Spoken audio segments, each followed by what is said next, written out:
Hello guys, welcome to IB360. In today's video, I will be talking about glycogen. In my previous video, I had covered starch under food storing polysaccharides. Okay, so before moving on to this topic, let me give you a quick recapitulation. So I had mentioned that depending upon their application, polysaccharides can be categorized into food storing polysaccharides, structural polysaccharides, and mucopolysaccharides. We are still under food storing polysaccharides, the first category, under which I have already discussed starch. And in today's class, we will talk about glycogen. We will learn some basic facts about glycogen, its correlation with starch, and other knickknacks. Other than glycogen, inulin also is a worth mentioning food storing polysaccharide. We will try to cover inulin part also today, but mainly focus on glycogen and try to cover inulin. If it's not possible for today, obviously in next class you will get a video on it. Okay, so let's begin today's lesson. Glycogen is a multi-branched polysaccharide of glucose that serves as a form of energy storage in animals, fungi, and bacteria. Very important, the word multi-branched. You'll understand why. And obviously we know in animals it's stored in liver. We in human beings also, glucose is converted to glycogen and then stored in liver, and several hormonal influence is involved in the process, and in fungi and bacteria also. So in animals, in fungi and bacteria, polysaccharide structure represents the main storage form of glucose in the body. Absolutely right. And it is also known as animal starch, also known as animal starch. And glycogen, other than in liver, also stored in muscles. So glycogen stored in liver and muscles. In livers up to 0.1 kg, means 100 grams, glycogen can be stored. And in shape, the complex carbohydrate appears as ellipsoid granules that are lying freely inside the cells, and it also gives reddish color with iodine. Starch gave blue-black color with iodine. And which type of starch, that also have discussed in the previous video, you can check those out. So gives reddish coloration with iodine. So with iodine test we can clearly differentiate between glycogen and starch. Chemically it is similar to starch, but spatial configuration is different. Chemically similar to starch. It has about 3000 glucose residues.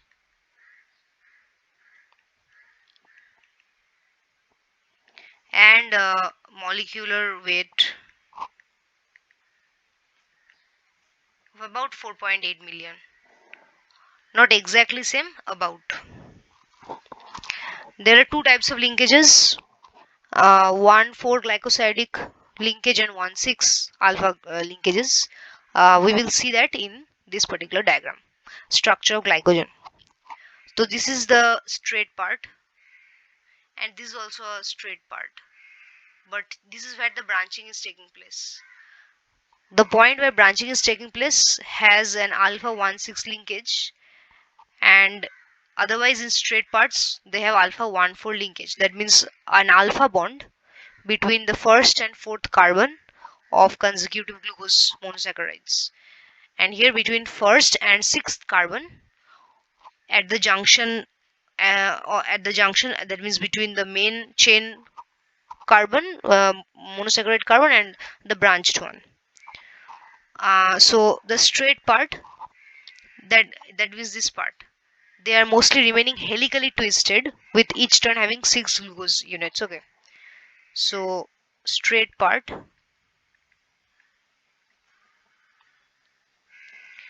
remains helically twisted with 6 glucose units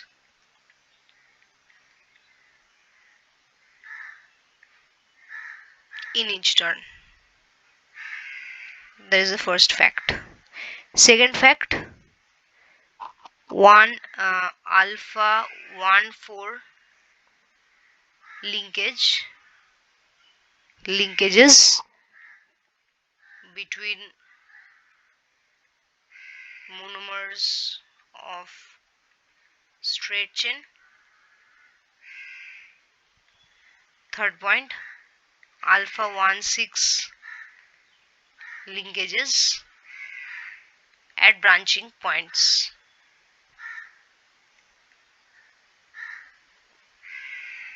Okay, and also a very important point is the fourth point, that is the distance between two branching points. Suppose this is one branching point, the next branching point would be 10 to 14 glucose residue after. That would be the interval.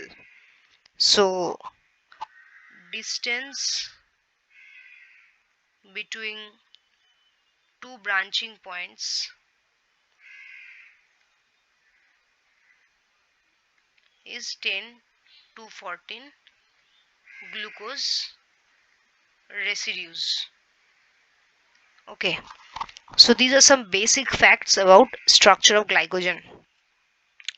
Another important thing which we should note here is non-reducing ends. Why non-reducing ends? I have discussed the importance of non-reducing ends. You see, the anomeric carbon in both of these terminal glucose residues, the anomeric carbon, which is this one, that means the carbon closest to the oxygen, gets already involved in bond formation, and hence there is no free anomeric carbon, and that is why these cyclic pyranose structures, they can't revert back to Fischer projection. That means they can't revert back to open chains, and that is why non-reducing ends. If you have any problem regarding this, you can mention that in the comment section. I'll try to address them in no time. Okay, next thing is the difference between structure of glycogen, starch and cellulose. Starch and glycogen, they are chemically similar, that we know, but one thing which we have to notice is the branching is much more significant here in glycogen compared to starch.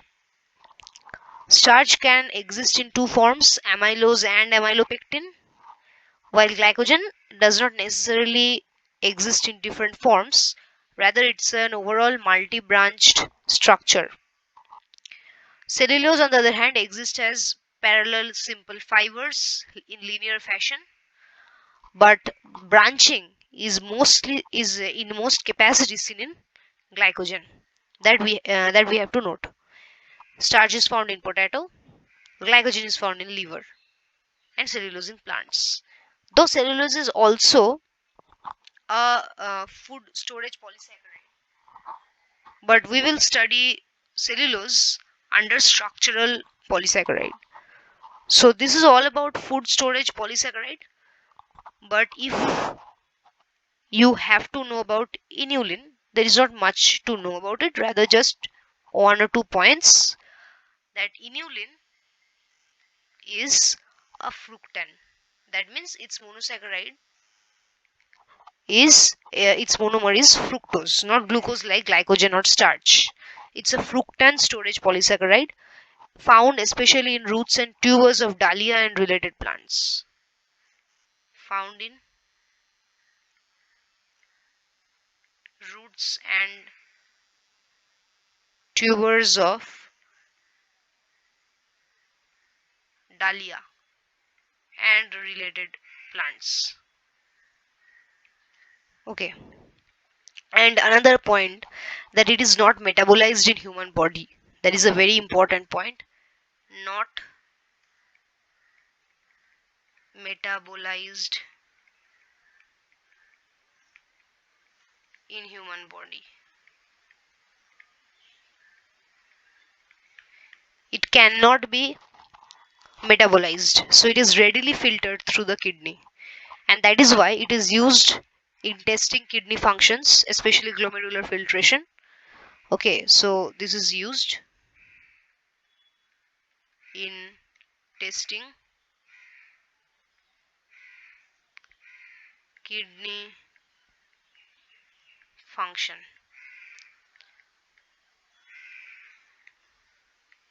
That's it about inulin. These 3 and 4 points. That's it. So this is all about food storage polysaccharides. From our next class, we will begin structural polysaccharides. We have covered starch. Today we covered glycogen and inulin. Okay, so thank you, students.